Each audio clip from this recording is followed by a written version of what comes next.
দরজা তুই আটকে নিবি। Hello friends, welcome back to my channel মলিনাস ব্লগে। তোমাদেরকে অনেক অনেক ওয়েলকাম। আশা করি তোমরা সবাই সুস্থ আছো, ভালো আছো, আমরাও ভালো আছি। তো আমি শ্বশুর বাড়ি থেকে বাবার বাড়ি চলে এসেছি। তোমরা সবাই জানো একটা বিশেষ কারণে এসেছি, সেটা তোমাদের আগের ব্লগে আমি শেয়ার করেছি। তো সেই বিশেষ কারণটা কি সেটা তো তোমাদের সাথে অবশ্যই শেয়ার করব। তো সেই কারণে বেরিয়ে পড়লাম আমি, মা, বাবা তিনজনেই। তো আজকে কোথায় যাচ্ছি, কি করতে যাচ্ছি সবটাই তোমরা ব্লগে দেখতে পারবে। ভিডিওটা স্কিপ না করে পুরোটা দেখতে থাকো। আর এখন এই তো আমি আর মা দাঁড়িয়ে আছি অটো স্ট্যান্ডে, আর মাকে বলছিলাম মা তুমি একটু হাই করে দাও। তো তোমরা এখনও পর্যন্ত ভালো করে হয়তো আমার ভিডিওতে দেখোনি আমার মাকে, আমার বাবাকে, আর বাবা মা দুজনকে নিয়েই আজকের ব্লগটা আমি শুরু করছি। আর এই দেখো বাবাকে অটোতে তুলে দিলাম, আর অটোতে জায়গা ছিল না বলে আমি আর মা পরের অটোতে চলে এসেছি আর রুবি বাস স্ট্যান্ডে। আর দেখো ওপরে দেখতে পাচ্ছ ফ্লাইওভারটা, এটা আমাদের মেট্রো স্টেশন। তো শুনলাম মেট্রোটা চালু হয়ে গেছে। তো যদি কলকাতায় থাকা হয় অবশ্যই মেট্রোতে চড়বো, আর ব্লগও করব, তোমাদেরকে শেয়ারও করব। আর এখন চলে যাচ্ছি বাস স্ট্যান্ডে। এবার বাসে করে আমরা কোথায় যাচ্ছি সবটাই তোমরা দেখতে পারবে ভিডিওতে। তো বন্ধুরা, একটি বিশেষ কারণে আমার কলকাতায় আসা আর্জেন্ট। তো না আসলে হয়তো অনেকটা দেরি হয়ে যেত। আর এই দেখো মাকে নিয়ে বাসে উঠে গেছি। বাসে মোটামুটি ফাঁকাই ছিল, বাবা আছে পাশে বসে, আর আমি আর মা একই সিটে বসে আছি। প্রায় চলে এসেছি, আর একটু পরেই নামবো। আর এই দেখো নেমে গেছি। তো কোথায় চলে এসেছি জানো? আজকে চলে এসেছি ভিসা অফিসে। তো আজকে ভিসা করাবো। কোথায় যাচ্ছি, কেন যাচ্ছি, এটা পরের ব্লগে তোমরা দেখতে পাবে, যেদিন আমি ভিসাটা হাতে পাবো।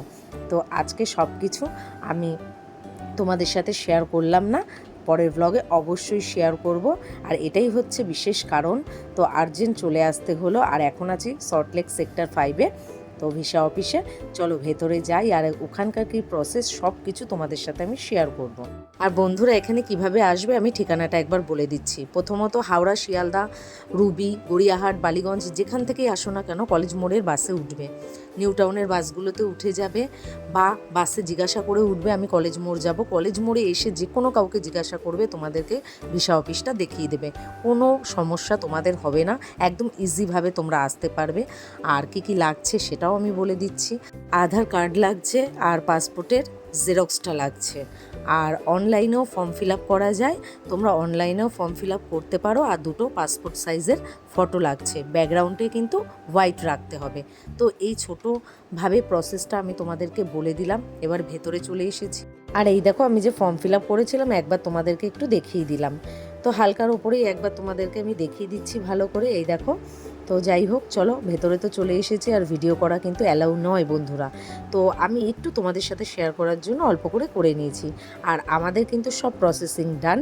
15 থেকে 20 দিনের মধ্যে আমরা ভিসাটা হাতে পাবো। বাবা মাকে নিয়ে নিচে নেমে চলে এসেছি। আর ভেতরে টাকা পয়সারও কিছু ব্যাপার আছে, তোমরা আসলেই জানতে পারবে, আমি আর সেটা বললাম না। আর কমপ্লিট হয়ে গেছে সব কিছু। বাইরে এসে বাস স্ট্যান্ডে বাসে উঠে গেছি।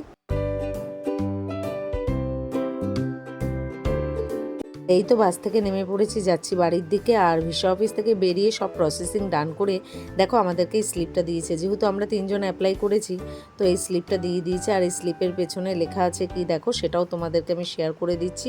15 থেকে 20 দিনের মধ্যে ভিসাটা হাতে পাওয়া যাবে। আর সোমবার থেকে শুক্রবার পর্যন্ত খোলা থাকে। আর যেদিন ভিসাটা হাতে পাওয়া যাবে সেদিন কিন্তু ভিসা আনতে গিয়ে আধার কার্ডটা দেখাতে হবে, অরিজিনালটা। এই আজকের ব্লগটা তোমাদের কেমন লাগলো অবশ্যই আমাকে কমেন্ট করে জানিয়ে চ্যানেলটি সাবস্ক্রাইব করে দিও। ভিডিওটা আর বড় করবো না, সবাই ভালো থেকো, সুস্থ থেকো। দেখা হচ্ছে নতুন একটা ভিডিওর সাথে।